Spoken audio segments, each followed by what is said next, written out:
Hey everyone, welcome to another episode of Rookie Nails. In today's video, I'm going to be recreating another Christmas look that I found off of Pinterest. So this look is a great rookie look. It encompasses everything that an easy rookie look would have. It's simple, easy to do, and a quickie. You have your snowflakes, a sweater nails, sugar effects, which as we know are all easy to do, essential, staple Christmas designs. So I've invented a new way to rate the complexity of these designs. The rookie meter is a meter that rates a design from easy to hard in 5 notches.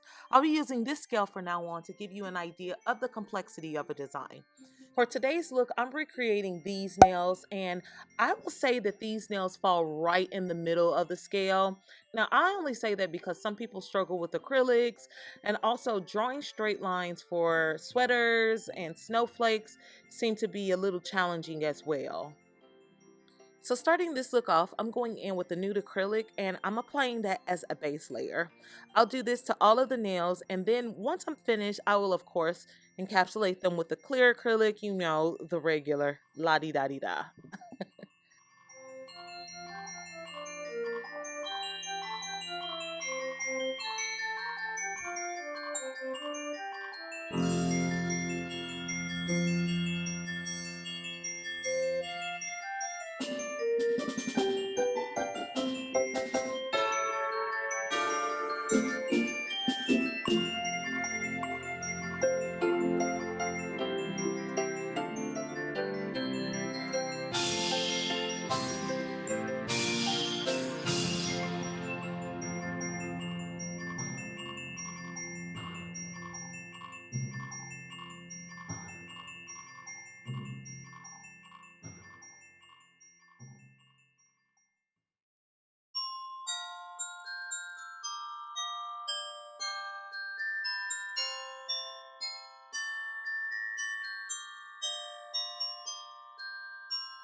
So prepping the nails has been done off camera, and now I'm moving on to the designs.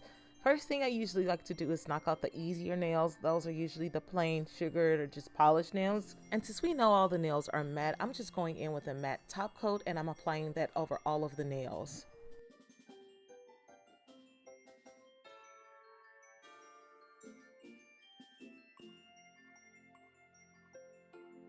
So now I'm moving on to the sugar nail, and it's super easy to do. Basically, all you need to do is brush on your top coat, sprinkle on a little glitter, shake off the excess, cure for 30 to 60 seconds, and voila, you're done.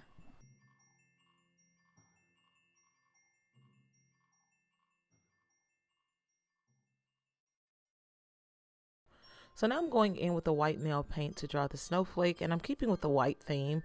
So instead of a black snowflake, I'm just like, I felt like white would be softer, hence the reason why I did a white sugar nail and not a black one. But anyway, I'm just drawing the snowflake, and to tell you the truth, I'm not even really good at drawing these. I always get confused when I'm drawing the little branches on the side of the snowflake. Sometimes I put them downward, or sometimes, like you see me doing right now, I always make the ones closest to the edge a little bigger. And I think in order to draw like the perfect snowflake, you need to make the branches closer to the edge smaller, and then you make them larger as you go further in. You just see me kind of struggle. At the end of the day, the beauty in snowflakes are making them different, and they ultimately come out looking nice. But I just felt like the snowflake was like big and as dainty as I like. The branches weren't coming out thin enough. I was just having a lot of problems with the snowflake, and I really don't know what was the problem. Maybe I just had too much product on, but I have never had problem with this painting gel for everything to come out so big and just like run together like it was. You see how I'm drawing the lines downward? See, that's a problem that I have when I'm drawing snowflakes. I always forget which way the branches go, and so I end up drawing them like opposite ways, and then it ends up not looking nice. That's kind of what I'm struggling. So I'm making it a little longer because the branches are just coming out so thick. It's it's like kind of bothering me.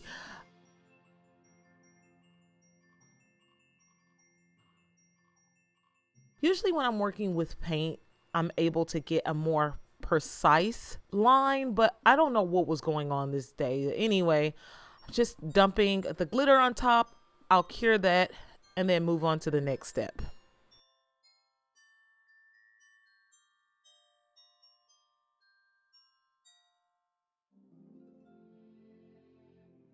So the last nail is the sweater nail, and I'm using that dotting technique to create the lines for the sweater. I talked about the technique in my last video. But anyway, this nail ended up being one of the easiest sweater nails that I've ever done. And that was only because I prepped it before actually jumping in. Anyhow, I'm going in with those dots and then I'm connecting them. And once I have the design drawn, I'm going to pour the acrylic powder over and cure that for 60 seconds. Something that I didn't realize, but you'll notice it once I get to that part. But I ended up drawing the line without the dot method, and the line didn't come out as perfect as the rest of the design came out. And I feel like if I had done the dotting method for that, like the line would have definitely came out a lot nicer. But sometimes when you get to work and you just start doing stuff and you don't even realize you're doing it, like it's almost like trying to break yourself of a bad habit, and it's really hard. I just wish I would have done the dotting technique for those lines just so that the look could have been as perfect as possible. But hey, you live and you learn. We'll do it next time.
So the last thing I'm going to do is place rhinestones in the center of the nail. Now, I know that the original look didn't have this, but I needed to add a bit of my sauce and make these babies pop. The rhinestones that I'm using are basic rhinestones. You can actually get them from Amazon. And I'm also using just basic nail glue to make these stick. So anyhow, this is the finished look, and I hope that you like what you see. If you have enjoyed the video and you think that I did a good job at recreating the original look, then let me know down in the comment section, and also hit that thumbs up button. As always, I do appreciate the support and the love that you all give me. I'll see you all in the next video. Bye.